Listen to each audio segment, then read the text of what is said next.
Happy Sunday, everyone. If you're just joining me for the first time, my name is Anthony, and full disclosure, I'm not a professional chef.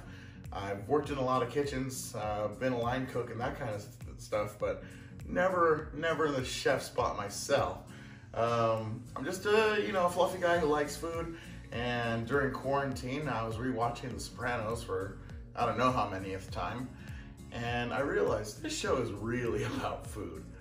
So I decided I'm gonna cook through the whole series. I got myself a copy of the Soprano Family Cookbook, which I've been working off of for the last couple episodes.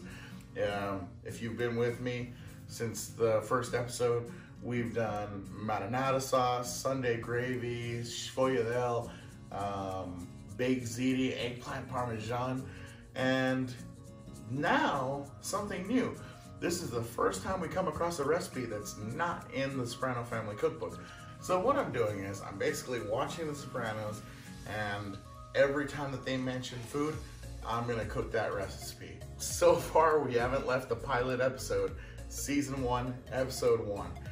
We're finally on the tail end of the episode though, and there's this one almost throwaway line where Father Phil, who this episode is played by Michael Santoro, he's gonna be played by somebody else for the whole rest of the series. But he says, "Hey Tony, I don't. you like creme anglaise?" Hey, you bless it, I'll eat it. now I'd never heard about Creme Anglaise until I was watching this episode, and I was like, wait a minute, what is that? Simply put, it's basically just a vanilla custardy type of topping that you put on cakes or on fresh fruits. Now there's all kinds of different recipes out there. You could do vegan friendly, using almond milk and all this stuff. I'm gonna keep it simple. I found this recipe on Pillsbury.com. I want to give credit to where credit's due. This is not my own creation. I had to look it up for myself. But anyways, it's really just 3 ingredients. A cup of whipping cream, 2 egg yolks, and 1/3 cup of sugar. So it is kind of high in sugar. If that's not your thing, might want to watch out for that. All right, got it to go on the first try. How nice is that? I'm gonna let this pot warm up. A couple weeks ago on my Facebook, I posted an article about some of the most common mistakes that cooks do in the kitchen, especially if you're a rookie cook. Let's say you're in quarantine right now and you're like, hey, I want to try to explore some different recipes. I don't do too much cooking. Let me try this out. I want to applaud you. That's great. That's basically what I'm doing. I'm just trying something new. But I gotta warn you, one of the common mistakes that people make is we will put food into a pot or a pan that hasn't fully warmed up yet. So get the heat going. Reason why is we're gonna bring this whipping cream up to a boil, and then in a separate bowl, we're gonna take the 2 egg yolk and the sugar, and we're gonna mix them up. All right. So I'm just doing this while I wait for that to fully heat up. Make sure that's all beaten well. All right, so I'm just gonna set that to the side for right now. We take whipping cream. It's already boiling. Stir it just to a boil over low heat. All right, so I originally had it cranked up, arguably hotter than it needed to be. Let me get some of the rest of this out of here. And now I just got it going on low heat. Now, here's where it does get a little bit tricky, and here's where people start to get anxious and like, oh man, it's a difficult recipe. Is we're gonna take some of that liquid and we're gonna pour it into this bowl. Now you just do a little bit at a time. The reason being is that this is raw yolk, right? So if we were to put the whole bowl of warm, hot whipping cream into this bowl, it's going to cook the yolk, and you're gonna get the sweetest and probably grossest scrambled eggs you've ever had. So this is a tricky step. This is the part where people get nervous that they're gonna mess up. So we're just gonna go slow with it. I got this all mixed up. All right, so I'm gonna take another spoon, bigger one. I'm just gonna take a little bit of this, stir it in, and it was such a small amount that it didn't really have an effect on all that yolk. I'm gonna keep doing that. All right, at this point, the yolk is starting to accept the warmer temperature, and it's not cooking, which is the good thing. It is staying liquidy, which is what we want. I'm gonna do a couple more. Mix it up well, and I do still have the heat on low here. And at this point, the yolk is basically accepted. This is my life now. And it's not cooking. It's not becoming the worst case of scrambled eggs ever. So we get it blended in and acclimated to the heat of the whipping cream. And now, this is going to join the rest of the pot while continually stirring.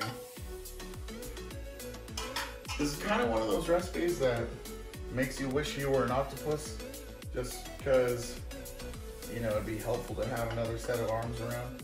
So I'm mixing it in as I'm pouring it in. Hopefully I don't have any scrambled eggs in here. Nope. Clear. We continue to stir on low heat for 10 minutes. We're just about at the halfway point on the timer, and it's starting to thicken up. This reminds me of the first time I made Alfredo sauce from scratch. I used a friend of mine's recipe, and it says stir for 15 minutes. Man, I was stirring for like 12 minutes, and I was like, I don't see this getting thick. And then something magical happened, like halfway through the 13-minute mark. It just started thickening up, and I was like, oh my gosh, it's amazing. So that seems to be what's happening here too. In the last minute here. Now the recipe says 10 minutes or until the custard coats the spoon. So I should be able to do that. And notice there's still a film left on it. Basically, that's what they mean. So if it takes a little less than 10 minutes, don't worry about it. And if it takes a little bit more than 10 minutes, like, you know, 11 or something, that's perfectly reasonable. If it starts taking like 15 or 20, you know, something might have gone wrong at some point, but there's my timer. I'm gonna go for just about another minute more. Now at this point, it says to take off the heat and cool for 30 minutes. Okay, if you're looking to cool something down that's been in a hot pot, best thing to do is get it out of that hot pot. This actually does look like it's gonna be good. The color looks like the pictures, so that's promising.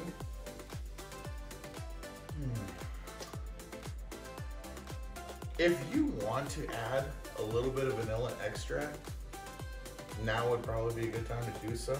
The start of the stirring part probably would have been a good time to do so. I'm gonna go ahead and add a little bit right now. Okay, I was looking for a small bottle. All right, I'm not gonna add a whole lot. A little bit goes a long way. Make sure it's blended nicely.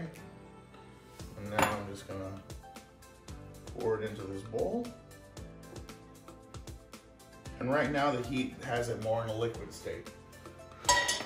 But we get this in the fridge for about 30 minutes and it's gonna solidify a bit. So that's in the fridge. Kitchen timer, 30, start, and we'll check back in on how that turns out. All right, so 30 minutes has gone by and I've got myself a little bowl of, what are those, raspberries, blueberries, basically just a mixed berry concoction. Now let's grab the Creme Anglaise. And get myself a spoon here. And just pour it on top. And again, this could go with fresh fruit. Unfortunately, full disclosure, this is frozen, but it's what I had to work with at the time, you know, this season. Could definitely pour it on top of cake. Probably pouring way too much on this, but I just get a taste just by itself.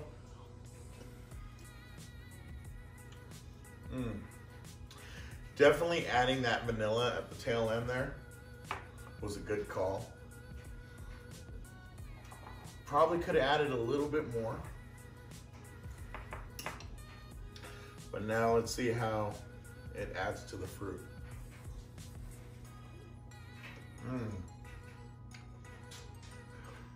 Oh gosh. That's like pie material right there. The fruit's good by itself, but adding just some straight up sugar on top, definitely a good way to go. Anyways, hope you've enjoyed. Definitely recommend trying it out. Remember to go slow. Don't want to end up with really sweet scrambled eggs. It kind of looks like I might have gotten a little bit of the yolk a little bit cooked, but still the vast majority of this is just cream and really tasty. Almost had a blueberry go down the wrong way while I was talking, which is why you're not supposed to talk with your mouth full, right? Remember, have fun in the kitchen. A recipe is just a suggestion. It didn't call for vanilla, and I added some, and I'm very happy that I did. I hope you enjoyed. Like and subscribe. Google search some recipe for yourself on how to make creme anglaise. Let me know in the comments below how it turned out for you. And stick around. Next week, we're going to be doing minestrone soup. So have a great week, everybody.